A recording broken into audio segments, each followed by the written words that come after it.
Bom, gente, dando continuidade aos pontos de atenção, né, o que a gente deve embasar melhor ou, eventualmente, até mesmo evitar de dizer em um plano de negócio, falando sobre concorrência, mais uma vez remetemos ao que foi dito: nenhuma empresa atua nesse segmento. Você, de fato, não tem concorrentes? Quanta pesquisa você realizou para fazer essa afirmação com segurança?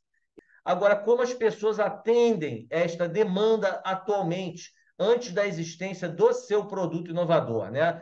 Então, muito provavelmente, as pessoas podem utilizar um produto substituto. Agora, a gente tem aqui duas afirmações que são muito delicadas. A concorrência de grandes multinacionais é lenta, é incompetente.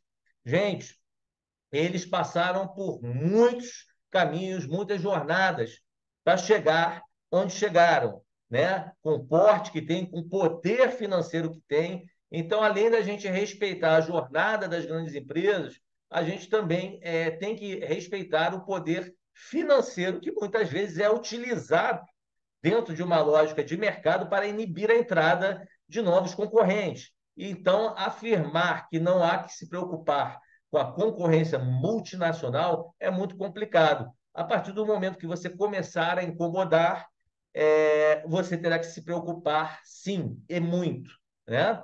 Bom, praticamos preços de 3 a 4 vezes menores, né, que a concorrência. Isso é um problema grande, né?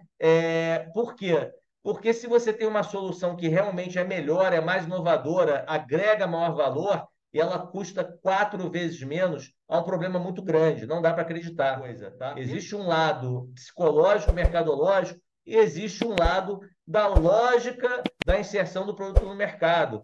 Não se precifica com base em custo, se precifica com base em quanto o mercado está disposto a pagar por aquela solução. E, obviamente, se você quer concorrer com uma grande empresa, você pode colocar aí 70% do preço da concorrência, né? 65% já é um desconto gigantesco, já é uma margem grande caso o seu produto seja de fato melhor e mais inovador.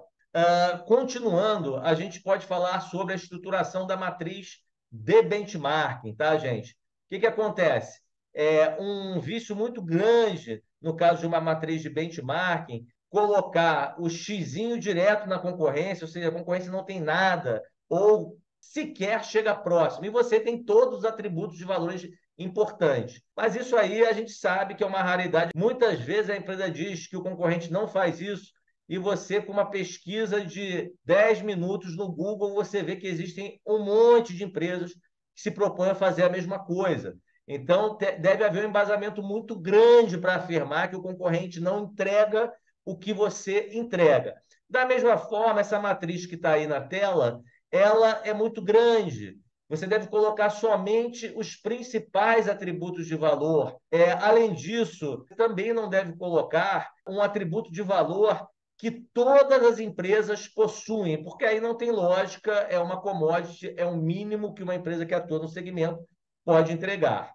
Falando na estratégia de marketing e comercialização, não dá para gastar muito dinheiro, você não terá muito dinheiro e vender custa caro. Então, não vai dar para fazer ações em todos os mercados que você poderia atender, não vai dar para fazer ações em todas as praças. E, nesse contexto, o marketing digital tem o melhor custo-benefício, porque ele tem uma série de métricas, indicadores, KPIs, ou seja, você consegue, de fato, acompanhar a performance das suas campanhas muito de perto e promover mudanças necessárias que a mídia tradicional não permite, tá? Isso não quer dizer que a mídia tradicional não seja importante, mas para startups, pelo menos no início, ela deve se concentrar de fato no marketing digital e em algumas praças e em alguns públicos-alvo, tá? A previsão de vendas é extremamente conservadora. Eu nunca vi uma startup afirmar que a projeção de vendas que ela está fazendo está sendo muito ousada, né? Muito arrojada. Na realidade, é normal que a pessoa que está tocando o negócio seja otimista, ela tem que ser otimista, mas ela também tem que ser realista e compreender as dificuldades que existem para fazer uma projeção financeira muito embasada. É uma complexidade, é um exercício de futurologia, mas tem que estar embasado numa lógica de quanto você dispõe de recursos humanos e materiais para, de fato, empreender uma campanha. Lembrando sempre que vender custa muito dinheiro. Por isso que é importante fazer muitas parcerias, tá? Outra ilusão, né? Vamos atrair mídia especializada, muito complicado, tá? Pode ser, não. Provavelmente, você sendo inovador, em algum momento você irá atrair a mídia especializada. Mas isso é um processo, né? Então, o inbound marketing, o marketing de conteúdo, assessoria de imprensa, todas essas coisas que estão interligadas, elas demoram um tempo para que isso de fato gere um resultado comercial. Elas devem ser feitas, sim, mas o resultado não é imediato, tá? No lançamento, as vendas se darão de forma automática, não existe mágica, né? Não existe mágica. Também você não vai colocar um ambiente virtual e as pessoas vão procurá-lo exclusivamente por causa do conteúdo, se não houver um planejamento, uma estruturação de fato de ações de marketing, sejam pontuais ou contínuas, mas isso demanda recursos e tempo, tá? Não temos estratégia comercial. A captação nos ajudará com isso. Bom, gente, o investidor, ele quer, no mínimo, tá? Seja um investidor público ou privado, que você já tenha uma estruturação básica de estratégia de vendas. Você não pode simplesmente focar 100% do seu tempo, da sua energia, dos seus recursos na pesquisa e desenvolvimento e esquecer que existe toda uma dificuldade, todo um processo, inúmeras barreiras a serem ultrapassadas para que você possa, de fato, chegar ao mercado, tá? Primeiro fazendo piloto, fazendo validação, depois tendo uma estratégia de tração, de crescimento, enfim.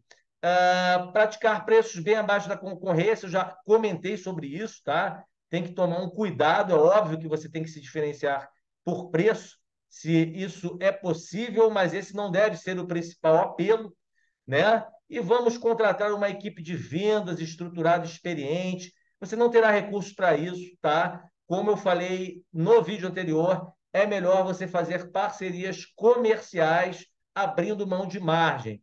Em relação à projeção de vendas, algumas coisas anteriores que eu já falei, né?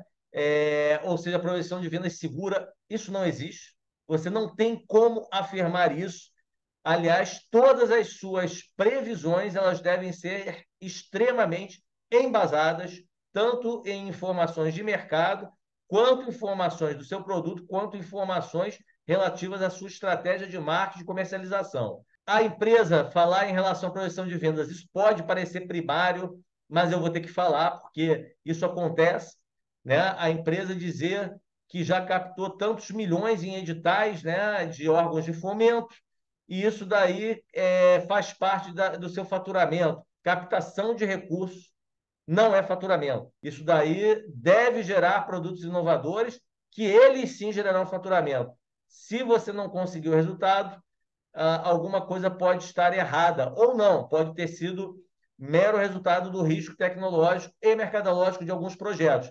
Mas todo projeto ele é empreendido para dar um retorno muito maior do que os recursos que ele consumiu. Outra questão muito comum é dizer que o mercado é gigantesco. Essa mensuração de mercado é muito complicada, eu já falei anteriormente sobre isso. Se você atende um nicho dentro de um mercado, não dê os números do mercado inteiro, ou pelo menos não somente eles, tá? Mas dê todos os números, tente afunilar até chegar ao seu nicho. Além disso, existe uma tendência dos startupeiros e startupeiras falarem: eu quero apenas 0,1% desse mercado gigantesco que foi mensurado equivocadamente, alcançar 0,1% dele, ou 0,5% que seja, ou 1%, e isso vai acontecer automaticamente, nós vamos faturar milhões. Não, isso não vai acontecer automaticamente. Não é porque, ainda que você tenha mensurado o tamanho correto do mercado, você não vai faturar 0, alguma coisa dele só porque ele é grande, tá? Então, isso também pode demorar e pode custar muito para você chegar lá, tá? E aí você tem que explicar como você vai fazer.